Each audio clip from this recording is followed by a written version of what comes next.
எல்லா ஊர்லயும் கூட்டணி அரசு இருக்கு. தமிழ்நாட்டுல மட்டும் இருக்கக்கூடாது. பக்கத்து கேரளால இருக்கு, ஆந்திரால இருக்கு. என்ன நடக்கும்? உத்தரப்பிரதேசத்துல இருக்கு, பீகார்ல இருக்கு, ஜார்க்கண்ட்ல இருக்கு. என்ன ஏதோ ஒரு அப்படியே குடி குடிக்க போயிடுற மாதிரி பேசுறாங்க எல்லாரும். தமிழ்நாட்டுல இதெல்லாம் ஒத்து வராது. தமிழக மக்கள் அதெல்லாம் ஏத்துக்க மாட்டாங்க. இப்போ சிபிஐ, சிபிஎம், விசிகேயும் பாஜகவும் எப்படி ஒப்பிட முடியும்? உங்களுக்கு பாஜக பிடிக்காது, சரி, பாஜக பிடிக்காததுனால அவர்கள் 11% வாங்கலன்னு சொல்ல முடியுமா? தமிழ்நாட்டுல என்டிஏ தலைவர் எடப்பாடி அமித்ஷாவா? எதிர்முகாம்ல இருக்க திருமாவளவனுக்கு எதுக்கு இந்த மாதிரியான கவலை சார்? வேட்பாளர் பட்டியல் கூட பிஜேபி அமித்ஷா தான் டிசைட் பண்ணுவாரு. அதிமுக சார்பா யார் போட்டியிடணும், இந்த மாதிரி எல்லாம் டயலாக் வரும். ஏன்னா இது ஒரு கவலையின் வெளிப்பாடு. இந்த கடைசியில நன்றி வணக்கம் தெரிவிப்பது போல நாங்க திமுக கூட்டணியில் தான் இருப்போங்கிறது அமைச்சர்கள் மீது அதிருப்தி பெருமளவில் இருக்கிறது.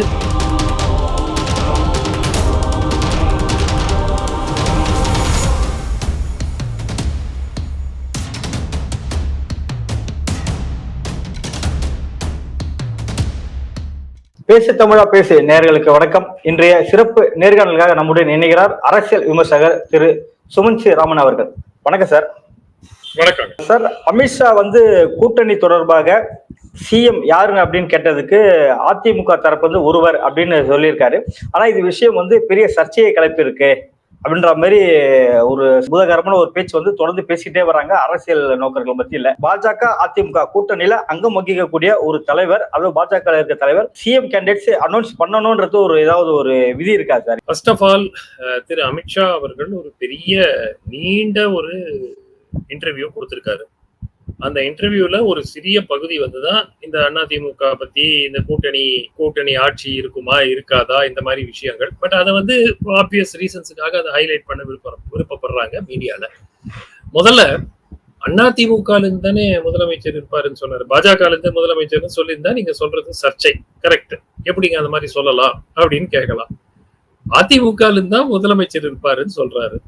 சோ இதுல சர்ச்சைக்கு உரிய விஷயமாக நான் எதுவுமே பார்க்கல. அவர் அதிமுக யாரை தேர்ந்தெடுக்கணுங்கிறது சொல்ல வேண்டியது அமித்ஷாவுடைய வேலை கிடையாது. இல்ல, இப்போ நார்மல் ப்ரொசீஜர் என்னங்க, எந்த கட்சி வெற்றி பெறுகிறதோ அந்த கட்சியினுடைய சட்டமன்ற உறுப்பினர்கள் கூடி அதனுடைய தலைவரை தேர்ந்தெடுப்பார்கள்.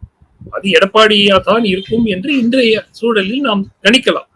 பட் வேறொரு கட்சியினுடைய தலைவர் அதை கூறுவது அது சரியாக இருக்குமா? அவர் ஏற்கனவே தேர்தலை எடப்பாடி பழனிசாமியுடைய தலைமையின் கீழ் தேசிய ஜனநாயக கூட்டணி சந்திக்கும் சொல்லிட்டாரா இல்லையா?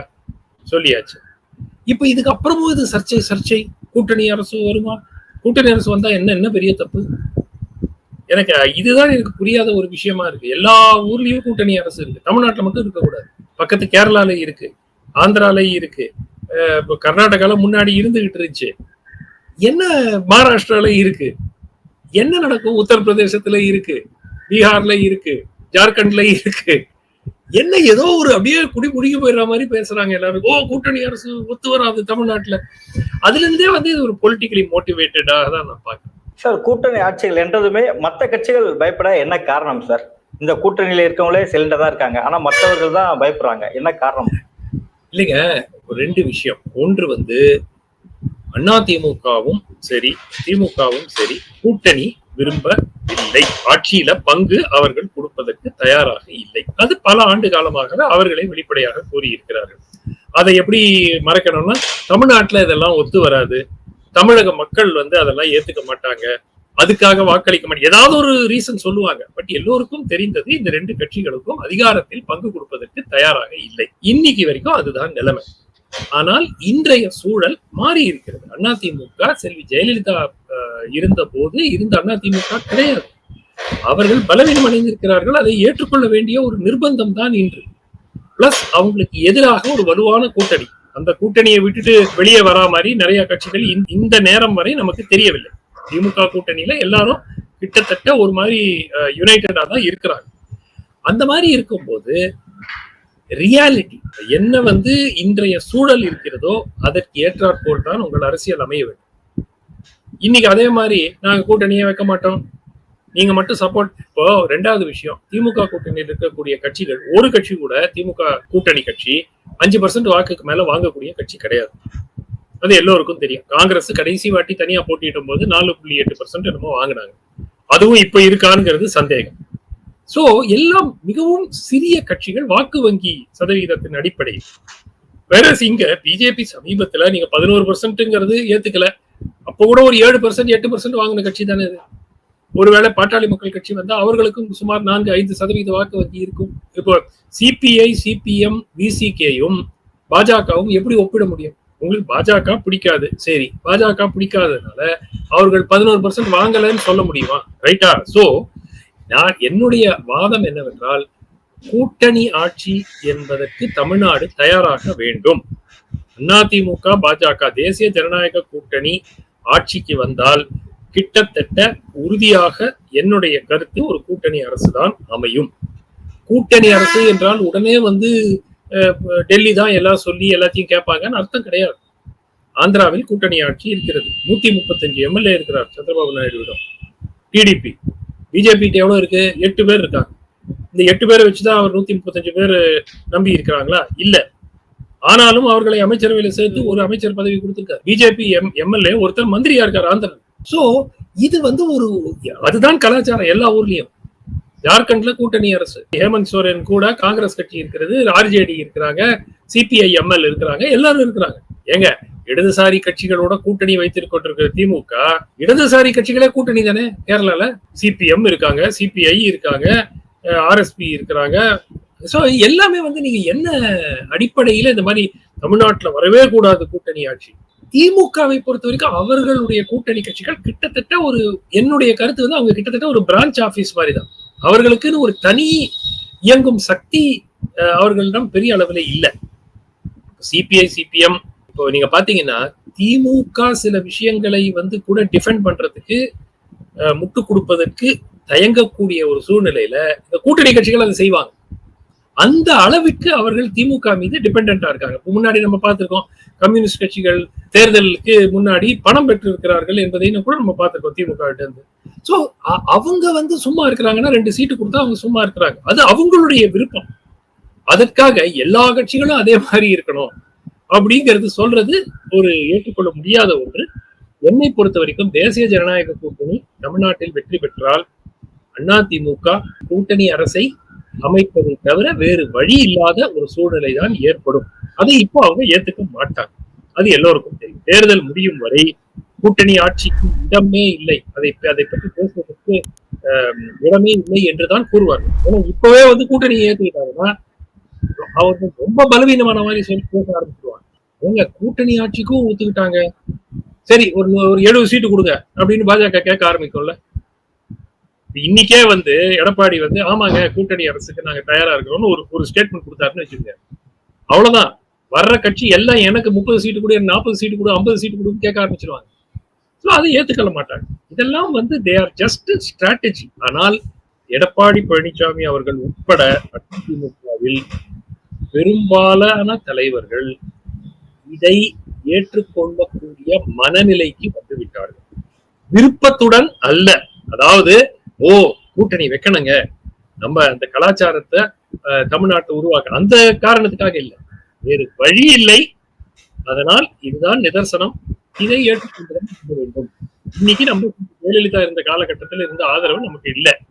அதனால நம்ம கூட்டணியில போறது தப்பு கிடையாதுங்கிற அந்த முடிவுக்கு அவர்கள் விட்டார். அது அப்கோர்ஸ் பப்ளிக்கா அதை யாருமே சொல்ல மாட்டாங்க. பப்ளிக் பொசிஷன் தேர்தல் முடியும் வரை, முடிவுகள் வரும் வரை கூட்டணிக்கு வாய்ப்பே இல்லை என்றுதான் கூறிக்கொண்டிருப்பார். ஒருவேளை அதிமுக 150 சீட்டுகள் மேல் வெற்றி பெற்று விட்டால் இந்த கூட்டணி ஆட்சிக்கு வாய்ப்பு இருக்கா? இல்லைங்க, முதல்ல ஒண்ணு புரிஞ்சுக்கங்க. ஒரு வலுவான கூட்டணி உருவாக வேண்டும் என்றால் இன்னும் பல கட்சிகள் வர வேண்டும். இப்ப யாரெல்லாம் இருக்கிறாங்க? அதிமுக இருக்காங்க, பாஜக இருக்கிறாங்க, திரு டிடிவி தினகரன் இருக்காரு, ஜான் பாண்டியன் இருக்கிறாரு, ஏசி சண்முகம் இருக்கிறாரு, பாரிவேந்தர் இருக்கிறார். இந்த மாதிரி ஒரு 7-8 கட்சிகள். அதுல பிரதான கட்சிகள் என்று பார்த்தால் 2. தேமுதிக டெக்னிக்கலா இருக்கிறாங்க. அது நாளைக்கு என்ன ஆகுங்கிறது நம்ம அப்புறம் முடிவு எடுப்பேன்னு சொல்றாங்க, அதெல்லாம் தெரியாது. பட் அதிகாரப்பூர்வமாக நாளைக்கு தேமுதிக வராங்க ஒரு பேச்சுக்கு. பாட்டாளி மக்கள் கட்சி தந்தையும் மகனும் அவர்களுடைய பிரச்சனைகளை தீர்த்துட்டு கட்சி ஒற்றுமையாக கூட்டணிக்கு வர்றாங்க. ஒருவேளை நடக்காமல் இருக்கலாம், நடக்கவும் சாத்தியம் உள்ளது. தமிழக வெற்றி கழகமும் கூட்டணிக்கு வருது. ஒருவேளை cannot rule out anything. அந்த மாதிரி ஒரு சிச்சுவேஷன்ல அதிமுக எப்படிங்க 150 சீட் ஜெயிக்கும்? 150 சீட் நிக்கிறதே கஷ்டம். இல்ல விட்டு ஒரு கொடுத்துதான் ஆகணும். மினிமம் ஒரு 130 சீட்டாவது அவங்க கான்ட்ரிபியூட் பண்ணியாகணும்ல சார்? இல்லைங்க, என்னுடைய கணிப்பு என்னவென்றால் அதிமுகவாக இருக்கட்டும், அவர்கள் 170 இடங்களில் போட்டியிட விரும்புவார்.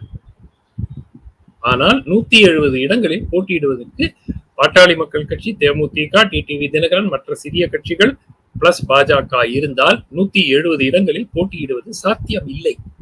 தமிழக வெற்றி கழகமும் வந்தால் 150 இடங்களுக்கு மேல் போட்டியிடுவதற்கு வாய்ப்பே கிடையாது. இன்ஃபேக்ட் என்னை பொறுத்த வரைக்கும் அதை விட கொஞ்சமா குறைஞ்சு கூட போகலாம். சோ நீங்க 140 இடங்களில் போட்டியிட்டு 117 இடங்களில் வெற்றி பெறுவதுங்கிறது மிகவும் கடினம். நடந்திருக்கு தமிழ்நாட்டில், லேண்ட்ஸ்லைடு, ஸ்வீப் எல்லாமே நம்ம பார்த்திருக்கோம்.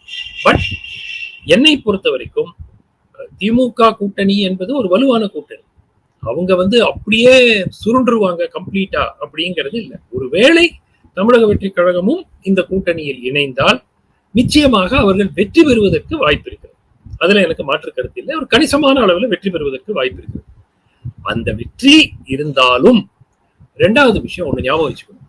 பிஜேபி போன்ற ஒரு கட்சியை எதிர்த்து கொண்டு ஒரு சிறிய மெஜாரிட்டியை வைத்துக் கொண்டு உங்களால் ஆட்சியை நடத்த முடியாது. தமிழ்நாட்டுல என்டிஏ தலைவர் எடப்பாடியா அமித்ஷாவா அப்படின்னு திருமாவளவர்கள் கேள்வி எழுப்பியிருக்காரு. எதிர் முகாம்ல இருக்க திருமாவளவனுக்கு எதுக்கு இந்த மாதிரியான கவலை சார்?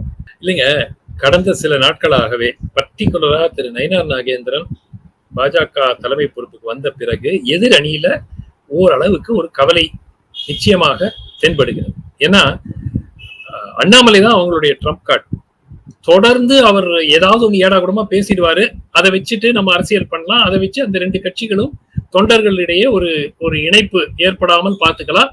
அது டிஎம்கே ஃப்ரண்ட்டுக்கு ஒரு பெரிய அட்வான்டேஜ். இப்போ திரு நயினார் நாகேந்திரன் கிட்டத்தட்ட ஒரே வேவ் லென்த்ல அதிமுகவோட பழகிறார். இதனால அடித்தளத்துல உங்களுக்கு தொண்டர்களிடையே ஓரளவுக்கு அண்டர்ஸ்டாண்டிங் வர ஆரம்பிச்சிருச்சு. ஸோ இது ஒரு கவலையை ஏற்படுத்தி இருக்கிறது திமுக கூட்டணியில. திமுக மட்டும் இல்ல, திமுக கூட்டணி கட்சிகளுக்கும். சோ அவர்கள் எதிர்பார்த்தது திரு அண்ணாமலை முக்கியத்துவம் கொடுக்க எப்படியும் இந்த கூட்டணி வருவதற்கான வாய்ப்பில்லை. கூட்டணி வந்தாலும் அது ஒர்க் அவுட் ஆகாது.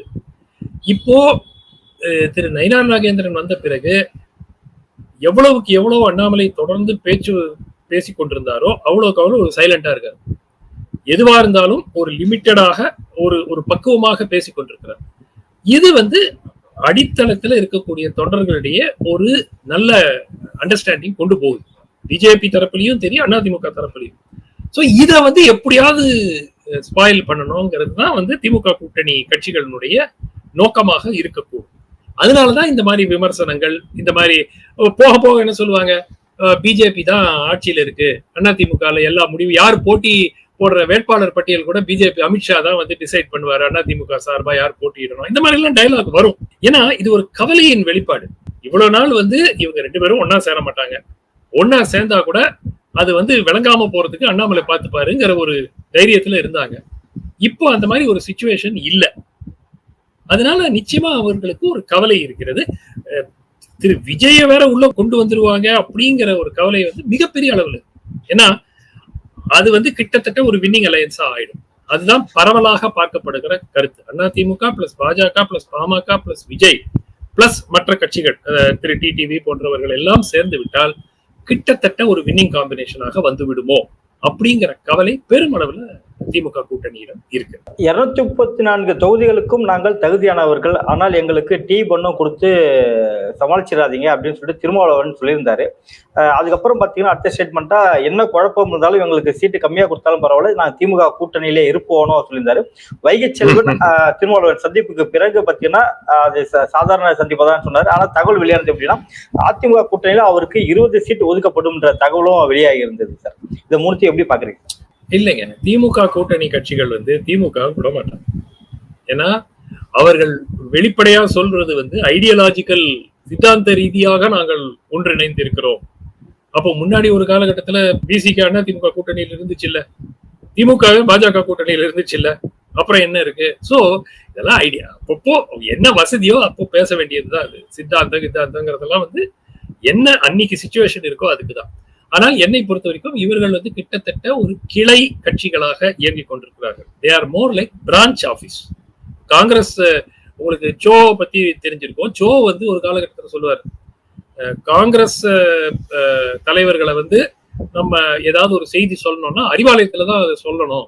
ஏன்னா சத்தியமூர்த்தி பவனுக்கு அவங்க போக மாட்டாங்க, அறிவாலயத்துலதான் இருப்பாங்க அதிக நேரம் அப்படின்னு ஜோக் அடிப்பாரு. சோ அந்த நிலைமை தான் கிட்டத்தட்ட எல்லா கூட்டணி கட்சிகளுக்கும். இப்போ சிபிஐ அப்படிங்கிற கட்சி இன்னைக்கு தமிழ்நாட்டுல ஒரு ஐடென்டிட்டி இல்லாம போயிடுச்சு. சிபிஎம் ஆவது அந்த புது தலைவர் திரு சண்முகம் வந்த பிறகு சில ஸ்டேட்மெண்ட் கொஞ்சம் சில விஷயங்களாவது கண்டனம் தெரிவிக்கிறார் ஆளுங்கட்சியை. ஆனால் சிபிஐ என்ற கட்சி வந்து ஒரு தனி கட்சி, அதுக்கு தனி ஆபீஸ் பேரஸுங்கிறதே கிட்டத்தட்ட தெரியாம போயிடுச்சு. ஏன்னா அவங்க திமுகவினுடைய ஒரு கிளை மாதிரி ஆயிட்டாங்க. சோ இந்த மாதிரி ஒரு நிலையில இந்த கட்சிகள் எல்லாம் அவர்களை விட்டுட்டு போவாங்க என்று நான் நினைக்கவில்லை. சோ இது பேரம் பேசுவதற்கு ஒரு வசதியா இருக்கும், எங்களுக்கு 20 சீட்டு கொடுக்கணும், எங்களுக்கு வேற ஆப்ஷன் இருக்கு அப்படின்லாம் பேசுவாங்க. பட் விட்டு நீங்க திரு திருமாவளவனை பொறுத்த வரைக்கும் எந்த ஸ்பீச்சாக இருந்தாலும் அவர் என்ன சொன்னாலும் இந்த கடைசியில நன்றி வணக்கம் தெரிவிப்பது போல நாங்க திமுக கூட்டணியில் தான் இருப்போங்கிறது ஒரு சென்டென்ஸ் சொல்லிட்டு தான் அவர் ஸ்பீச்சை முடிப்பார். நான் சொல்றது நன்றி வணக்கம் சொல்றதுக்குள்ள நாங்க திமுக கூட்டணியில் தான் இருப்போம் அப்படின்னு சொல்லிட்டு தான் அவர் முடிக்கிறார். அதனால அது மாறும் என்று நான் நினைக்கிறேன். திமுக கூட்டணியில விசிகாக்கு எத்தனை இடங்கள் ஒதுக்க வாய்ப்பு இருக்கு சார் இதே தடவை? அது தெரியலைங்க. அவங்க எதை கொடுத்தாலும் இந்த கட்சிகள் எல்லாரும் ஏத்துப்பாங்க, அதுல வந்து ஒண்ணும் மாற்று கருத்தே இல்லை. கம்யூனிஸ்ட் கட்சிகள் அவர் வந்து சொல்லிட்டு குறிப்பிட்டிருக்காரு. கொடுக்க வாய்ப்பு இருக்குமா சார்? தெரியலைங்க. அது வந்து இது வந்து கடைசி நிமிடத்தில் எடுக்கப்படும் முடிவுகள், தேர்தலுக்கு ஒரு மாதம் முன்பு எடுக்கக்கூடிய முடிவுகள். அப்போ எதிர் அணியில எவ்வளவு கட்சிகள் ஒன்றிணைந்து இருக்கிறாங்க, ஒருவேளை எதிர் அணியில 3 முனை 4 முனை 5 முனை போட்டி இருக்குன்னு வச்சுக்கோங்க, திமுக ஜெனரஸா இன்னொரு 5 சீட்டு கொடுங்கப்பா அப்படின்னு சொல்லலாம் அவங்களுக்கு. ஏன்னா அவ்வளவு கான்பிடென்டா இருக்கலாம் வெற்றி பெறுவது. வேற எதிர்க்க ஒரு மிகப்பெரிய ஒரு அணி உருவாகி விட்டாங்க என்றால் நிச்சயமா அந்த அளவுக்கு கொடுக்கறதுக்கு அவங்க ஏத்துக்க மாட்டாங்க. புரியுது இல்லையா? So it depends on the opposition alliance. அதை பொறுத்துதான் இவங்க யார் யாருக்கு எவ்வளவு சீட்டுங்கிறது திமுகவும் முடிவு செய்யும்.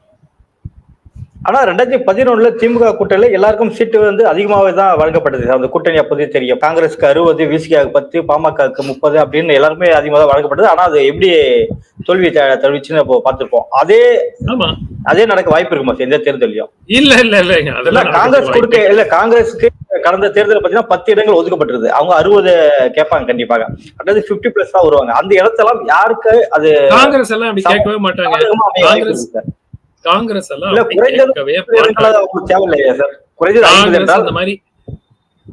அந்த மாதிரி கேட்கறதுக்கான வாய்ப்பே கிடையாதுங்க. காங்கிரஸ் கட்சி இப்ப தமிழ்நாட்டுல பெரும் அளவுல தங்களுடைய இழந்த நிலையில இருக்கிறாங்க. அவங்க இல்ல சார், காங்கிரஸ் போட்டியிடும் தொகுதிகள் யாருக்கு சாதகமாக இருக்க வாய்ப்பு இருக்கு சார்? இல்லைங்க, என்னை பொறுத்த வரைக்கும் கூட்டணி கட்சிகள் போட்டியிடும் அனைத்து இடங்களும் எதிர்கட்சிகள், பர்டிகுலர்லி எக்ஸப்ட் சிறுபான்மையினர் வாழும் பகுதிகள் தவிர, பர்டிகுலரா கன்னியாகுமரி டிஸ்ட்ரிக்ட் போன்ற சில பகுதிகளில் அது காங்கிரஸ் திமுக கூட்டணிக்கு சாதகமாக இருக்கும். ஆனால் மற்ற இடங்களில் எங்கு கூட்டணி கட்சிகள் போட்டியிடுகிறதோ, திமுக போட்டியிடாமல் கூட்டணி கட்சிகள் போட்டியிடுகின்றனோ அங்கெல்லாம் வந்து எதிர் அணிக்கு ஒரு வாய்ப்பு நன்றாக இருக்கும். அதனாலதான் திமுக பெருமளவுல இடங்கள் வாரி 2011 மாதிரி எல்லாம் யோசிக்க கூட வாய்ப்பு இல்லை. பட் 16 போன்று 21 போன்று ஃபார்முலா விட பெரும் வித்தியாசம் இருப்பதாக எனக்கு தெரியும்.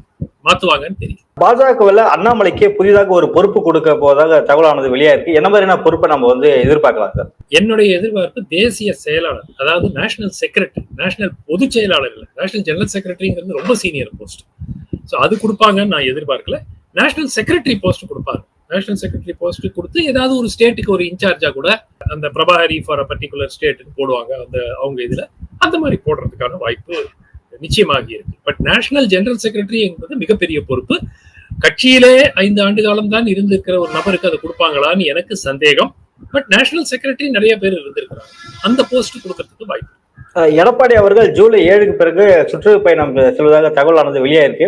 சோ இது என்ன மாதிரியான தாக்கத்தை ஏற்படுத்த வாய்ப்பு இருக்கு? அதிமுகவுக்கும் அந்த கூட்டணிக்கும் சார்ந்த ஒரு வளர்ச்சியா இதை நம்ம பார்க்க முடியுமா சார்? அது நிச்சயமாங்க, அது வந்து ரொம்ப ஓவர் டியூ. இது நிச்சயமா அவர் செய்யணும். அது தொடர்ந்து மக்களை சந்திக்கும் முயற்சிகளில் அவர் ஈடுபட வேண்டும். ஏன்னா அதிமுகவுக்கு எதிராக இருக்கக்கூடிய மிகப்பெரிய குற்றச்சாட்டு சைலண்டா இருக்காங்க, மக்கள் களத்துல போய் மக்களை சந்திக்க மாட்டேங்கிறாங்க, போராட்டங்கள் அதிகமா நடத்த மாட்டேங்கிறாங்க. அப்கோர்ஸ் நடத்துற போராட்டத்துக்கும் மீடியா அட்டென்ஷன் கிடைக்கிறது இல்லை, அது வேற விஷயம். பட் திரு எடப்பாடி மீது வைக்கப்பட்டிருக்கிற குற்றச்சாட்டு பெருமளவுல இதுதான். இதை மாற்றி அமைப்பதற்கு ஒரு முயற்சி நிச்சயமா போக போகத்தான் அதனுடைய ரெஸ்பான்ஸ் தெரியும். பட் இது அவர் உறுதியாக செய்ய வேண்டிய ஒன்று. And I think timing is correct. ஏன்னா தேர்தலுக்கு ஒரு 8 மாதத்துக்கு முன்பு உங்களுக்கு நினைவு இருக்கலாம், பல ஊர்களில் பாத யாத்திரைகள் தேர்தல் முடிவுகளை மாற்றி இருக்கின்றன. ராஜசேகர் ரெட்டியா இருக்கட்டும், ஜெகன்மோகன் ரெட்டியா இருக்கட்டும், பல முறை நம்ம பார்த்திருக்கோம். ராகுல் காந்தியே 2024க்கு முன்பு மேற்கொண்ட பாரத் ஜோடோ யாத்ரா. சோ அப்கோர்ஸ் அது முழு அளவுல தேர்தல்ல பிரதிபலிக்கலைன்னா கூட ஓரளவுக்கு பிஜேபிக்கு மெஜாரிட்டி கிடைக்கல. சோ நிச்சயமா இது எல்லாமே இன்றைய சிச்சுவேஷன்ல அதிமுக செய்ய வேண்டியது. மக்களுடைய கான்டாக்ட் ப்ரோக்ராம்ஸ் நிச்சயமாக அவசியம். அதை அந்த குற்றச்சாட்டை சரியில்லை என்று ஆக்குவதற்கு திரு எடப்பாடி அவர்கள் செய்யற முயற்சி, அது போக போக அந்த ரெஸ்பான்ஸ் தெரியும். திமுக கூட்டணியில கட்சிகள் உடைய வாய்ப்பு ஏதாவது இருக்கா? சிதறதுக்கான வாய்ப்புகள் இருக்கா? ஏன்னா வைகோ அவர்களுக்கு ராஜ்யசபா சீட்டு கொடுக்கலன்னு சொல்லிட்டு ஒரு இருக்கு. அதுல பாத்தீங்கன்னா ஒரு தலைவர் திமுக போய் ஜாயின் பண்ணியிருக்காரு.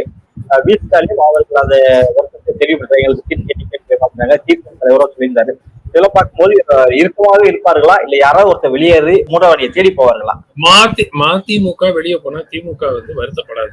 மதிமுக வெளியே போனா திமுக வெளிப்படையா கொண்டாட மாட்டாங்க, ஏன்னா அது அநாகரிகமா இருக்கும். ஆனா அதுக்கு எந்த வருத்தமும் இருக்காது. அவர்களுக்கு தேர்தல்ல எந்த வித 1% இழப்பு கூட அவர்களுக்கு இருக்காது.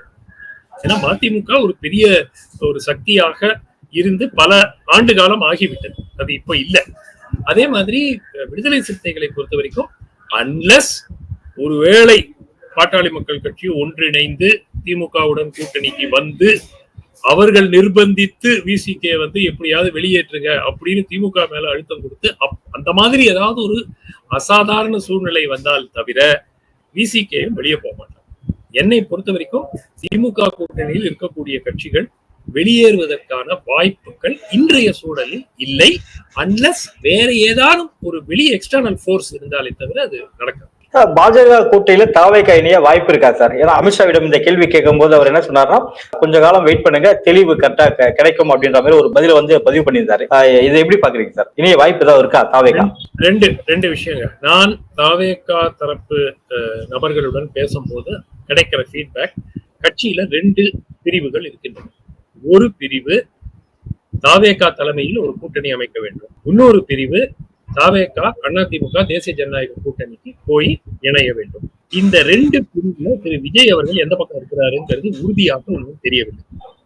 சோ போக போகத்தான் இந்த முடிவு நமக்கு தெரிய வரும். அடுத்த மேபி செப்டம்பர் அக்டோபர் வரைக்கும் இது ஒரு நிலையற்ற. ஆனால் அவர்கள் என்ன மிக முக்கியமா சொல்றாங்கன்னா, அந்த மாதிரி போட்டியிட்டால் கூட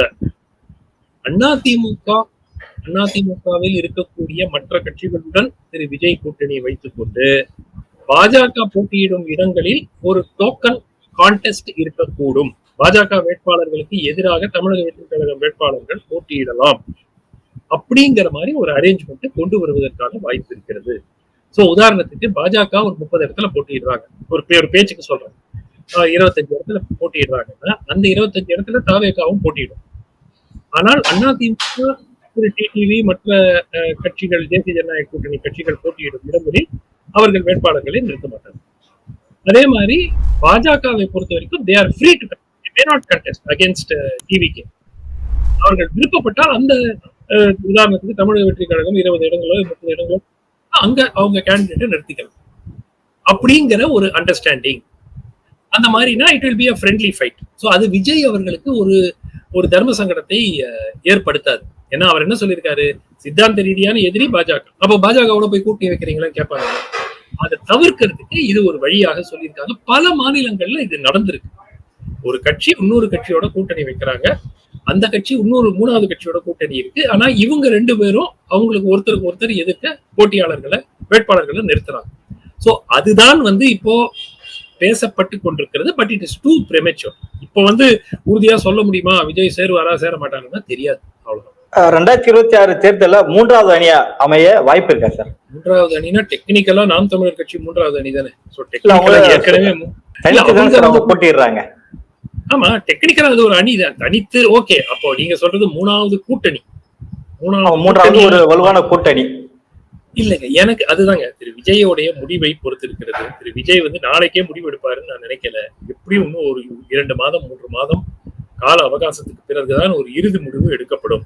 பட் நான் கேள்விப்பட்ட வரை இதுதான் ஃபார்முலாவாக பேசப்பட்டு கொண்டிருக்கிறது. ஒருவேளை அந்த தாவேகாவுக்குள் இருக்கக்கூடிய தேசிய ஜனநாயக கூட்டணியுடன் கூட்டணி சேர வேண்டும் என்று நினைக்கக்கூடியவர்களுடைய டிஸ்கஷன் என்னன்னா, பிஜேபி கிட்ட சொல்லிட்டு we will put candidate against BJP. BJP candidate அகேன்ஸ்டா டிவிகே கேண்டிடேட் நிற்பாங்க. அதே மாதிரி டிவிகே கேண்டிடேட்டுக்கு எதிராக பிஜேபி விருப்பப்பட்டாங்கன்னா அவங்க கேண்டிடேட் போட்டுக்கலாம். பட் இருவரும் அதிமுக எதிராக நாங்கள் கேண்டிடேட் போட மாட்டோம், மற்ற கூட்டணி கட்சிகளோட எதிராக கேண்டிடேட் போட மாட்டோம். ஸோ அப்படி பார்த்தா கூட உங்களுக்கு 180 தொகுதியில உங்களுக்கு சிங்கிள் கேண்டிடேட் தான் வருவாங்க. ஸோ அது வந்து ஒரு மிகப்பெரிய ஸ்ட்ரென்த்தா இருக்கும். ஸோ இதுதான் இப்பொழுதுக்கு பேசப்பட்டு கொண்டிருக்கிறது. பட் நான் சொல்ற மாதிரி வே டூ பிரேமெச்சூர். இப்ப போய் நம்ம இதை பத்தி ஒரு உறுதியா கூறுவது சாத்தியமே இல்லை. முதல்வர் ஸ்டாலின் அவர்கள் தொடர்ச்சியாக பார்த்தீங்கன்னா ரோட் ஷோ தொடர்ந்து போயிட்டே இருக்காரு. இது எப்படி பாக்குறீங்க சார்? ஏன்னா அரசியல் பிரச்சாரத்தை போய் தொடங்கி விட்டா நம்ம எடுத்துக்கலாமா? அதை இல்லைங்க, அவர் தான் அந்த கட்சியினுடைய ட்ரம்ப் கார்டு ஆகிவிட்டது. திரு ஸ்டாலினுடைய பாப்புலாரிட்டி திமுகவுடைய பாப்புலாரிட்டியை விட மிகவும் அதிகம். இல்ல அடுத்த தேர்தலில் உதயநிதி முதல்வரா அப்படின்னு நிறுத்த மாட்டாரா? இல்ல இல்ல இல்ல இல்ல என்னை பொறுத்த வரைக்கும் அந்த மாதிரி ஒரு முடிவு தேர்தலுக்கு முன்பு அறிவிக்கப்பட்டால் திமுக உறுதியாக தோல்வி அடையும். திரு ஸ்டாலினுக்கு இருக்கிற பாப்புலாரிட்டி தான் இன்றைக்கு திமுகவுக்கு இருக்கிற பாப்புலாரிட்டியை விட உதயநிதிக்கு இருக்கிற பாப்புலாரிட்டியை விட பல மடங்கு அதிகம். திமுக வேண்டாம் என்று நினைப்பவர்கள் கூட திரு ஸ்டாலின் மீது ஒரு தனிப்பட்ட மரியாதையை வைத்திருக்கிறார்கள். ஸோ அதனால நிச்சயமாக அந்த மாதிரி ஒரு அப்ரோச் திமுக எடுத்துச்சுன்னா அது கிட்டத்தட்ட உறுதியா தோல்வியில தான் முடியும். திரு ஸ்டாலின் அவர்கள் தான் முதலமைச்சராக தொடர்வாருங்கிறது தான் அவங்களுடைய ட்ரம்ப் கார்டு. அதை மாற்றுவதற்கு எந்த முயற்சி செய்தாலும் அது மிகப்பெரிய ஒரு இழப்பு தான் திமுகவுக்கு. திமுகவோட இந்த 2026 தேர்தல் யுக்தி பார்த்தீங்கன்னா ரெட் அலர்ட், ஆரஞ்சு, கிரீன் அப்படின்ற மாதிரியான ஒரு சிக்னலை பொறுத்திருக்காங்க. எதனால இந்த தேர்தலை இது மாதிரி யுக்தியை கையால என்ன காரணம் சார்? இங்க அதிமுக பாஜக கூட்டணி ஒரு காரணமா அமையுதா? அது ஒரு காரணம். இரண்டாவது மிக முக்கிய காரணம் வந்து 5 ஆண்டுகள் ஆட்சியில் இருந்த பிறகு திமுக 1971 பிறகு வெற்றி பெற்றதே கிடையாது. ஆட்சி பொறுப்பில் இருந்து 5 ஆண்டுகளை முடித்துவிட்டு திருப்பியும் தேர்தலை சந்தித்து வெற்றி பெற்ற சரித்திரம் லாஸ்ட் வந்து 1967, 1971 அதுக்கப்புறம் இருந்ததே கிடையாது. சோ அவர்களுக்கு வந்து ஒரு மிகப்பெரிய ஒரு சவாலாக இந்த தேர்தல் அமையும் என்று அவர்களுக்கு தெரியும். ஆன்டி இன்கம்பன்சி இருக்கிறது, அமைச்சர்கள் மீது அதிருப்தி பெருமளவில் இருக்கிறது. சோ அதனால நிச்சயமா வந்து அவர்களுக்கு இதெல்லாம் செய்ய வேண்டிய ஒரு சிச்சுவேஷன் இருக்கிறது. அதனால செய்யணும். நடப்பு அரசியல் குறித்து பல்வேறு கருத்துக்களை பகிர்ந்தமைக்கு மிக்க நன்றி சார். நன்றி, தேங்க்யூ.